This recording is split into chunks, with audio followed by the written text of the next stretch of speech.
Hello, ladies and gentlemen. I am Brandon, and I have been mining Bitcoin for the last 2 weeks, starting from January 1st till now. It's January 15th, so two weeks in a day, but we'll call it 2 weeks. So, if you're not new to the channel and you've seen my videos in the past, I've been on and off of mining, GPU mining, all that kind of stuff for years now. Mining is back up, Bitcoin is back up, so it's a good time to either get into mining if you already have hardware, keep mining. But let me show you what I have made so far. And also, a lot of people were asking, how much do I have invested to make this kind of money on average right now? So I'm trying to be as transparent as possible. This is not a get rich quick scheme, but you definitely can make some money. And uh, there is a little bit of a hobby aspect to it. I like computer hardware, so I like putting it together. Blah blah blah. Okay, let's get down to the numbers. So let me open this up right here. Bam, there we are. Okay, so January 1st, we started off, and I am mining on NiceHash, so it's mining like Ethereum, Beam, some other things, and it's paying me out in Bitcoin. Because to direct mine Bitcoin right now, you need ASICs, not GPUs. That's a whole nother topic. But I'm getting paid to mine on my graphics cards in Bitcoin, so I mined Bitcoin. Yes, but no. So anyway, we started off. I had 11 GPUs. And the 7th, January 7th, I actually stepped up and added 7 more GPUs to it, and then I've held at that 18 GPUs. Nothing has changed.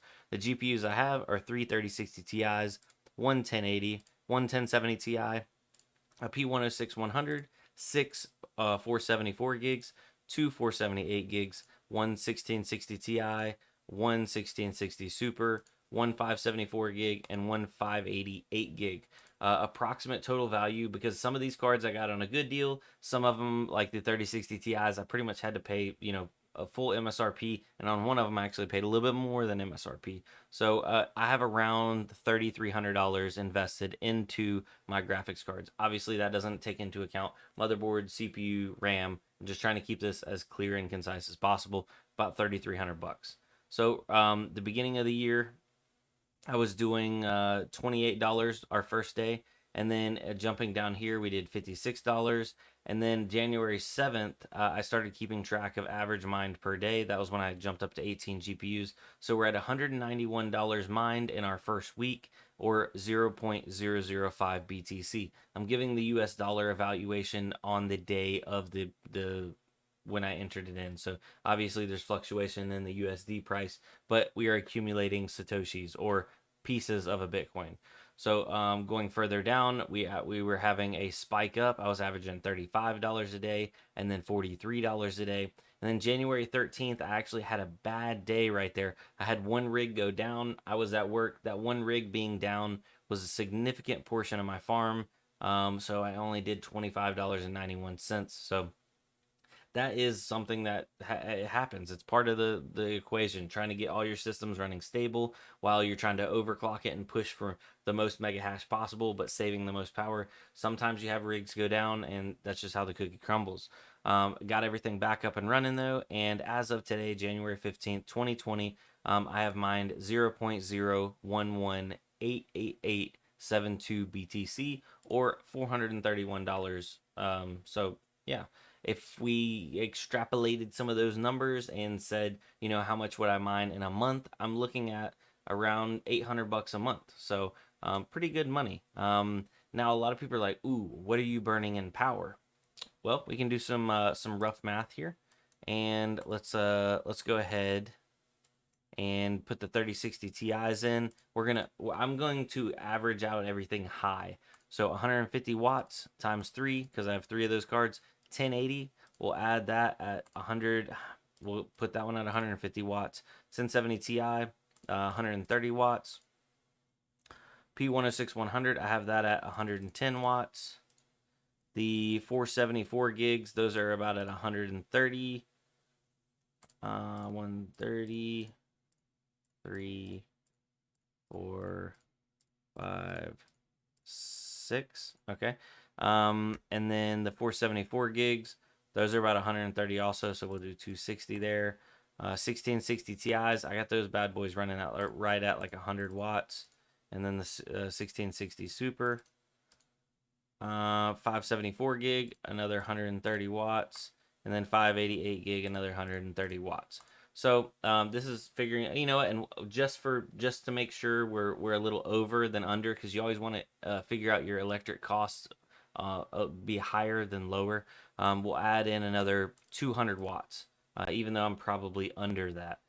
Guarantee I'm under that. So anyway, 2,540 watts times 24 hours times 30 days and divide that by 1,000, we're looking at burning 1,828 kilowatts per month. So if you times that by my electric rate, which is 0.11, which is 11 cents per kilowatt, it's actually like 10.9. We'll round it up to 11 because we want to figure out worst case scenario. I'm burning $201 in electric a month to generate $800 in Bitcoin a month. But this is all at current values. Values can go up, values can go down. We can make more, we can make less.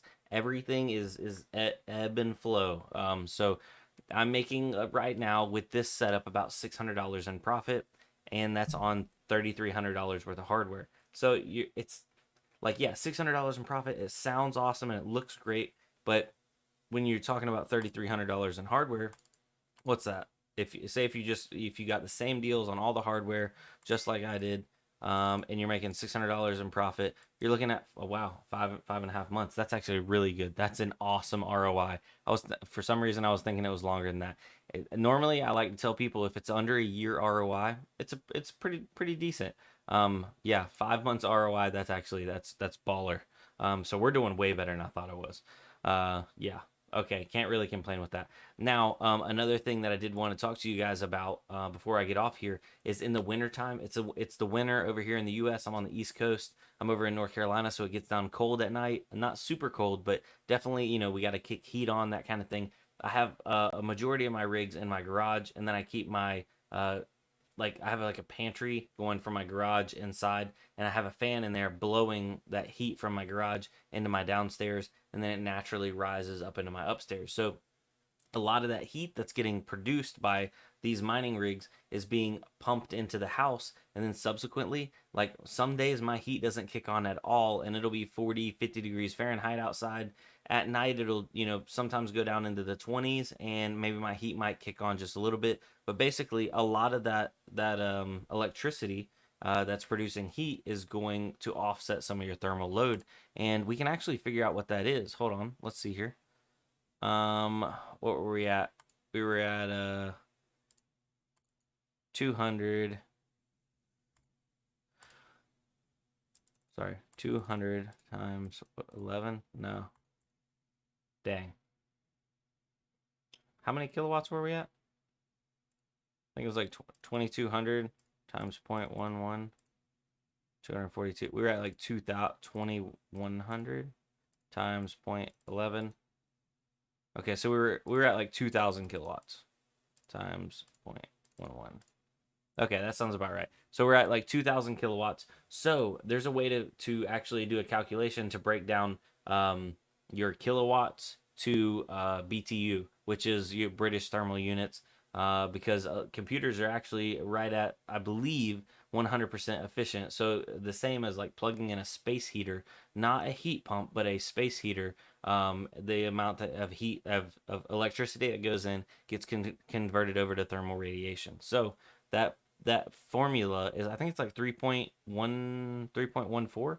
Hold on, let's look it up. Watts to BTUs. It's 3.41. Okay, so if we had 2,000 kilowatts times 1,000, so that gives us the watts, and then we do that times 3.4 in a month. Actually, we'll go ahead and we'll divide that down so we look at it at a day. In a day, in 24 hours, well, we'll break it down into each hour. So we'll do it at another 24, because that's how like space heaters and stuff are actually rated. This is my mining rigs are giving off 9,400 BTUs. To put that in perspective, let's look up space heater BTUs.